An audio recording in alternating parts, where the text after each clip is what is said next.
Is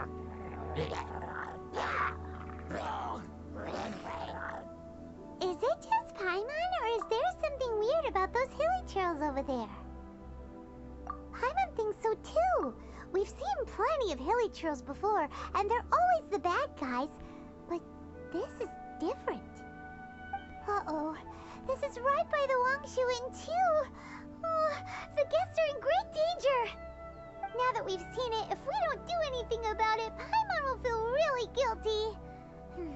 Let's go take care of them.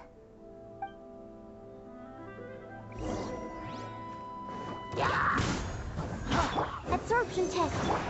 One with my blade. Fire, hands on fire.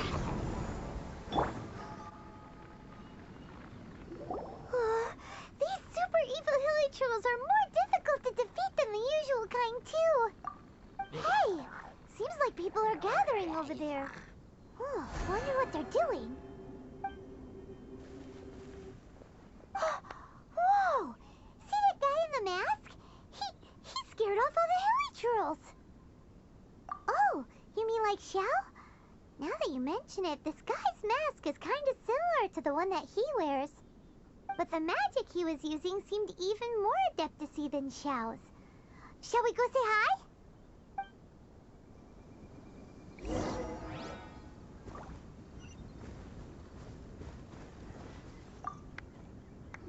Ahem.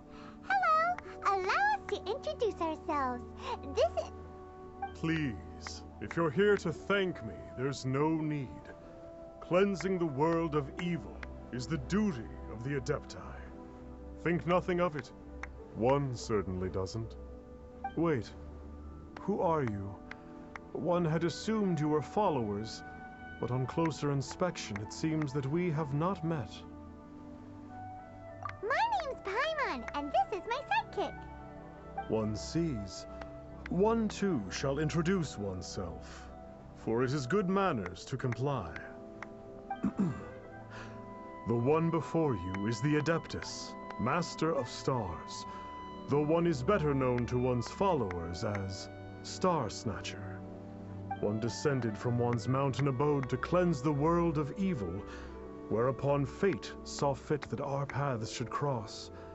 Now, tell me that which you wish for. Our wishes? Paimon thought that the Adepti and Leela were just really good in battle. You mean you can grant people's wishes too? There are different levels of Adepti. Are not the stars loftier than the mountains, clouds, and moon? Yet, it is unbecoming of an Adepti to boast of one's powers. One would have you first speak to one's followers, and only then make your verdict.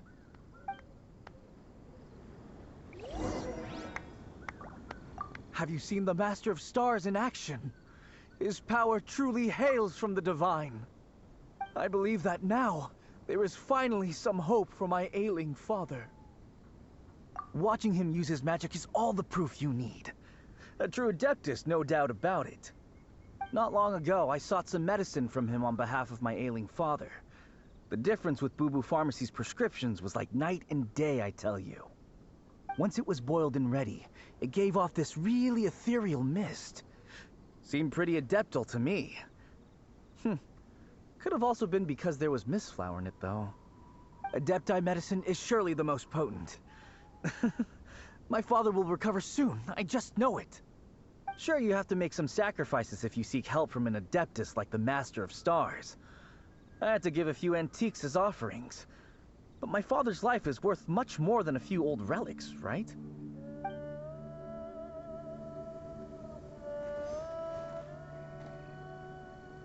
The Millilith don't really need to do shifts when the Master of Stars is around, do they? I'm a merchant, and I had an especially valuable batch of goods that needed transporting recently. So I asked the Master of Stars if he would make the journey with me, as presumptuous as that was.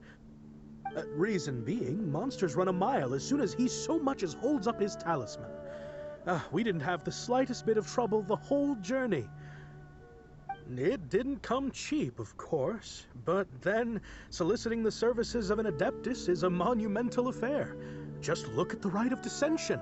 So I can accept it, but I doubt that most from outside of Liyue would be willing to.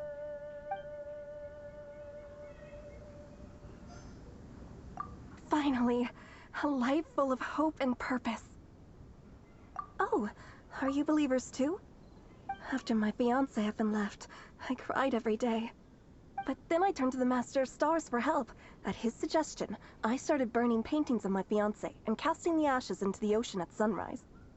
I can't explain it, but it really worked. I know in my heart that he'll return.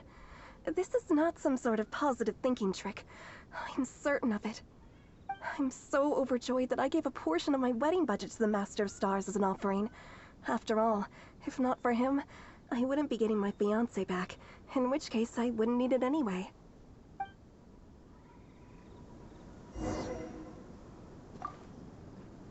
What do you think? One's adherents may exaggerate a little, but they speak from the heart. Surely you jest.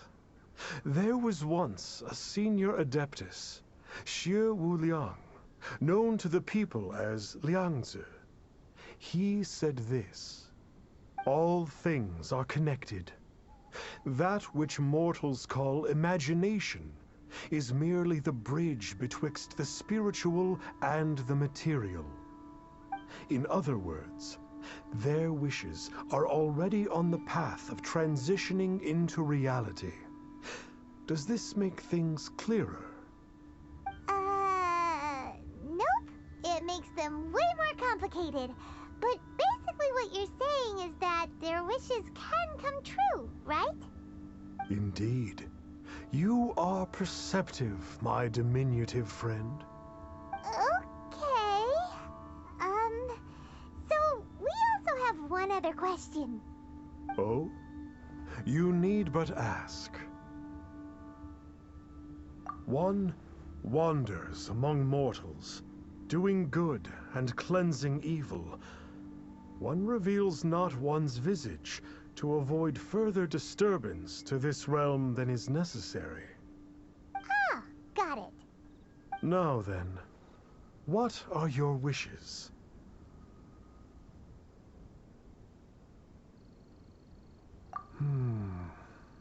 One senses that a tragic tale lies behind this wish. So be it. This wish is not beyond one's power to grant.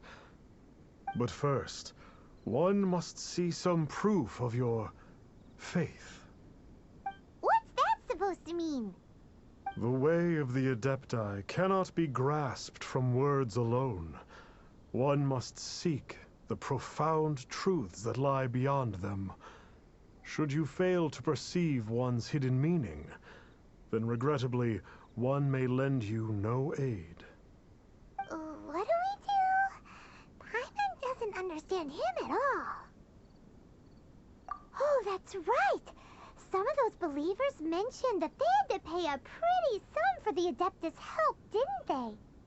Well, Paimon's not forking over anymore, and we don't have anything valuable enough on us. You don't even have a vision. Hey, why don't we make him a tasty snack? No one can resist the temptation of good food, can they? Yep, a tasty snack is sure to work. Why don't we head over to Wanwen Bookhouse and see if they got any new recipes in?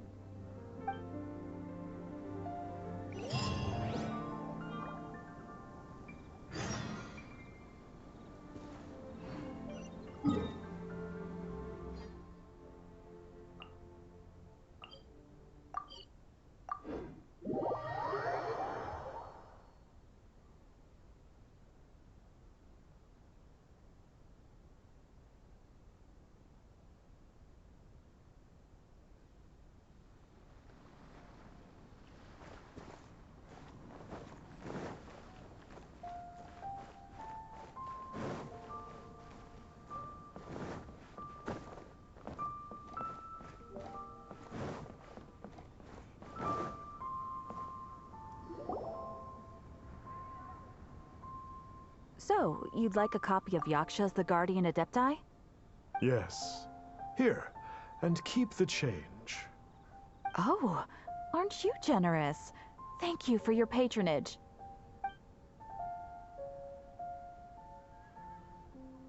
Hey, isn't that, Star Snapper? What a coincidence running into him again. Did you hear the name of the book he just bought? Was it Yaksha's The Guardian Adepti? Well, anyway, it was definitely a book about the Adepti. Why would an Adeptus want to buy a book about himself? Really? What's so fishy about him? Huh. That's a good point. None of the other Adepti we've met seemed like they needed anything from anyone. Paimon thinks we should check out that book. Maybe we'll find out something about this guy that we can use.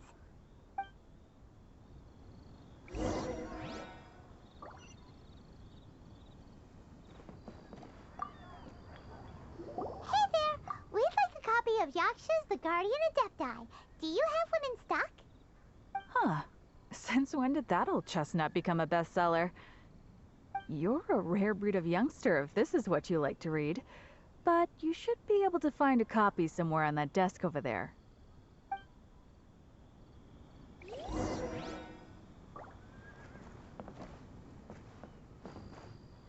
So, are you buying or not?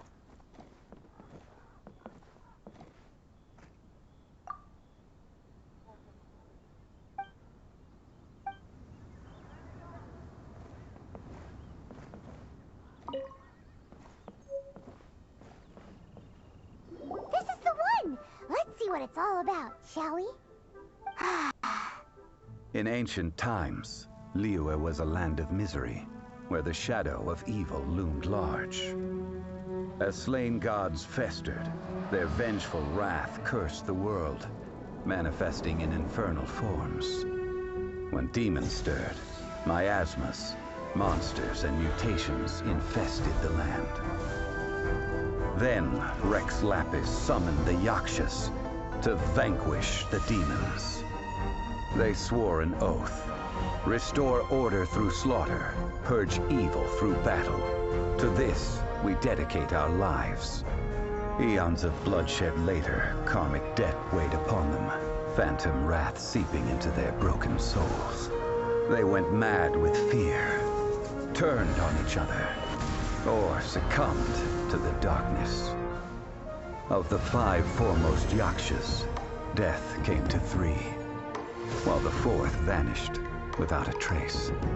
In the millennia since, one conqueror of demons remains the sole surviving Yaksha in the mortal realm. And only on moonlit nights, in the glow from Guyon, and in the sound of the Dihua flute, is his memory preserved.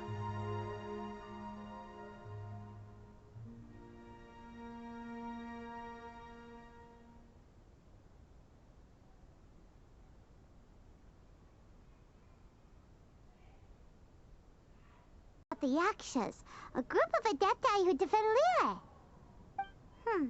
Seems like a pretty niche topic. Was there anything that stood out to you? The book says that the Yakshas, after fighting against the wrath of the gods for thousands of years, became bound by karma.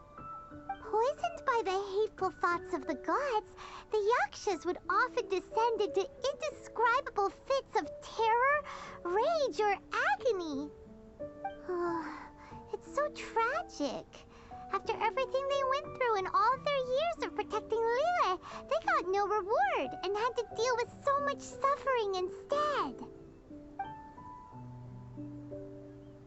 So, there used to be 5 main Yakshas, but supposedly only one of them is still alive today.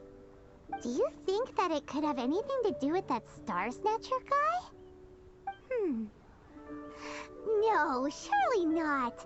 He doesn't exactly give off the impression that he's been suffering for thousands of years. The book says that the wrathful spirits of the gods defeated during the Archon War can sometimes cause plagues, monsters, or mutations. All of which sound pretty horrendous. Hey, wait a second! Paimon wonders if... Do you think those super evil hilly trolls we saw earlier were the mutations that the book's talking about? Yep, Paimon thinks we've already summed up all the key points.